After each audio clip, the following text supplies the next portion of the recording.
السلام علیکم ورحمۃ اللہ وبرکاتہ۔ دوستو، امید کرتا ہوں آپ خیریت سے ہوں گے۔ میں ہوں محمد مقصود قاسمی اور آپ دیکھ رہے ہیں باغ مدینہ یوٹیوب چینل۔ جمعیت علماء ہند کے 34ویں اجلاس عام کی تیاریوں کے سلسلے میں ایک اہم میٹنگ ہوئی، جس میں اجلاس کے اغراض و مقاصد اور پس منظر پر صدر جمعیت علماء ہند مولانا محمود اسعد مدنی نے تفصیل سے روشنی ڈالی۔ اس میں دہلی اور لونی حلقے کے 300 ائمہ مساجد اور جمعیت سے وابستہ ذمہ دار حضرات نے شرکت کی۔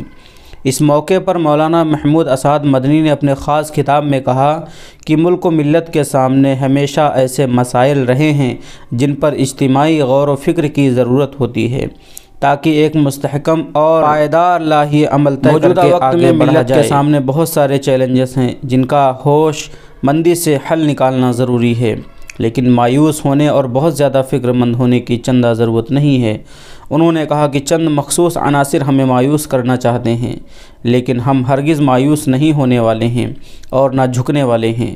ہمیں خود کے اندر اعتماد اور حوصلہ پیدا کرنا ہے اور ہر طرح سے پرعزم رہنا ہے۔ انہوں نے کہا کہ حقیقت تو یہ ہے کہ ہماری لڑائی خود اپنی کمزوریوں سے ہے۔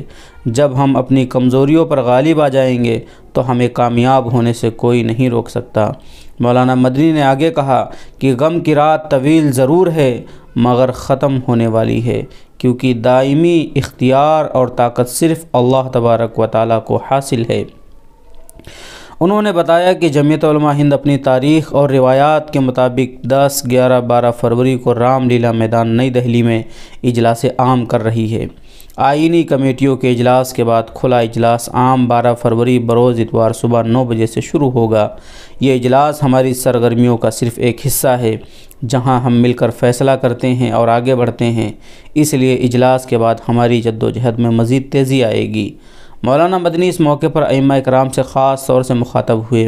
انہوں نے کہا کہ وہی شخص اجتماعی ذمہ داریوں کو ادا کر سکتا ہے جو انفرادی ذمہ داری ادا کرنے کا اہل ہو، یعنی مضبوط، مستحکم، صحت مند، اولو العزم اور قربانی دینے کے لیے تیار ہو، نیز و جہد مسلسل کا عازم ہو۔ ہماری مساجد کے جو ائمہ کرام ان خوبیوں اور کمالات سے متصف ہیں، وہ اپنے علاقے کے خادم اور رہنما ہیں، اور جہاں ایسا نہیں ہے وہاں بڑا خلا پیدا ہوا ہے۔ مولانا مدنی نے ائمہ کرام سے اپیل کی کہ نئی نسل کو دین کی بنیادی تعلیم سے وابستہ کرنے کے مقصد سے ضرور مکاتب قائم کریں۔ مولانا مدنی نے کہا ہمارے سامنے 2 مسئلے ہیں، ایک ہے کسی بھی بے قصور مسلمان کا قتل ہونا اور دوسرا مرتد ہونا۔ زیادہ بڑا چیلنج مرتد ہونا ہے، کیونکہ یہ اجتماعی معاملہ ہے، اس لیے اس کو روکنے کے لیے دینی تعلیم کا فروغ انتہائی ناگزیر ہے۔ محلے کی ضروریات میں سب سے بڑی ضرورت بچوں کی تعلیم و تربیت کی تکمیل ہے۔ اگر آپ محلے کے بچوں کی تعلیم و تربیت پر فکر مند ہو گئے تو آپ ان کے محسن اعظم بن جائیں گے۔ اسی طرح عصری تعلیم کے لیے ٹیوشن کا بھی انتظام کر سکتے ہیں۔ مولانا مدنی نے ائمہ کرام سے اپیل کی کہ وہ ماحولیات کو اپنے میدان عمل بنائیں، بالخصوص شجرکاری اور پانی کے بچاؤ پر خاص طور پر کام کریں۔ انہوں نے اس سلسلے میں چنئی کا حوالہ دیا کہ وہاں کچھ دنوں قبل راشن کے اعتبار سے پانی بانٹا جاتا تھا، دہلی میں بھی ایسے حالات کا خطرہ ہے۔ مولانا مدنی نے جمعیت علماء ہند کی چند خدمات پر روشنی ڈالتے ہوئے کہا جمعیت طویل مدت سے آئینی حقوق کی حفاظت کے لیے مقدمات لڑ رہی ہے۔ اس کے علاوہ قانون نافذ کرنے والی ایجنسیوں کے ذریعے مأخوذ ہونے والوں کا مقدمہ لڑتی ہے، جس میں دہشت گردی وغیرہ کے مقدمات شامل ہیں۔ اس میدان میں امتیاز صرف جمعیت علماء ہند کو حاصل ہے۔ تیسری قسم یہ ہے کہ کسی مسلمان کو مسلمان ہونے کی وجہ سے ظلم کا سامنا ہے تو جمعیت علماء ہند ان مظلوموں کو انصاف دلاتی ہے۔ مولانا حکیم الدین قاسمی ناظم عمومی جمعیت علماء ہند نے اپنے خطاب میں کہا کہ جمعیت علماء ہند تمام تحریکات کے محافظ جماعت ہے، اس لیے اس جماعت کو مستحکم کرنا خود کو مستحکم کرنے کی مثل ہے۔ انہوں نے نیشنل جمبوری میں جمعیت یوتھ کلب کی کامیابیوں کا خاص طور سے تذکرہ کیا۔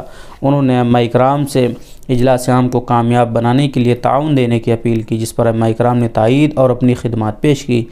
اس سلسلے میں اجلاس کی تیاریوں کے تعلق سے دہلی و لونی میں متعدد کمیٹیاں تشکیل دی گئیں ازیں قبل جمعیت علماء ہند کی مختلف خدمات پر پاور پوائنٹ کے ذریعے پریزنٹیشن پیش کیا گیا۔ ماحولیات کے ماہرہ سعدیہ سہیل نے ماحولیات پر بذریعہ پریزنٹیشن پیش کیا۔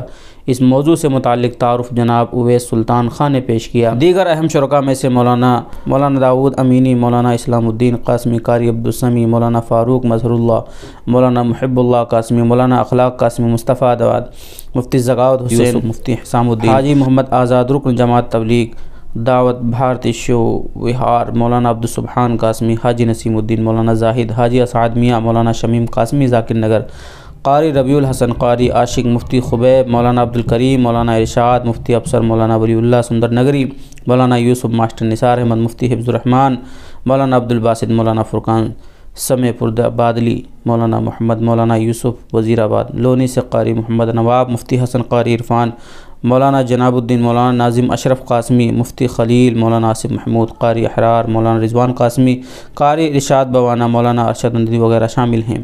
مجلس کا آغاز قاری محمد فاروق کی تلاوت سے ہوا، جبکہ نعت مولانا حارث نے پیش کی۔ تو یہ مولانا مدنی صاحب نے بہت ہی اچھا اور زبردست بیان کیا، وہاں پر لوگوں کو سمجھایا بھی، ائمہ کرام کو نصیحت بھی کی، اور تیاریوں کے سلسلے میں پروگرام ہوا، کیونکہ اگلے مہینے 10، 11، 12 فروری کو پروگرام ہونے والا ہے دہلی کے رام لیلا میدان میں، اسی کے متعلق یہ پروگرام ہوا تھا، جو ماشاءاللہ بہت ہی کامیاب رہا۔ اللہ تبارک و تعالیٰ سے دعا ہے اللہ تبارک و تعالیٰ جمعیت کو اسی طریقے سے سلامت رکھے اور اسی طریقے سے لوگوں کے لیے خدمت کرنے کی توفیق عطا فرمائے۔ دوستو، آپ کا اس خبر کے متعلق کیا کہنا ہے میرا کمنٹ کر کے ضرور بتلائیں۔ پہلی بار چینل کو دیکھ رہے ہیں تو سبسکرائب کر لیں۔ السلام علیکم ورحمۃ اللہ وبرکاتہ۔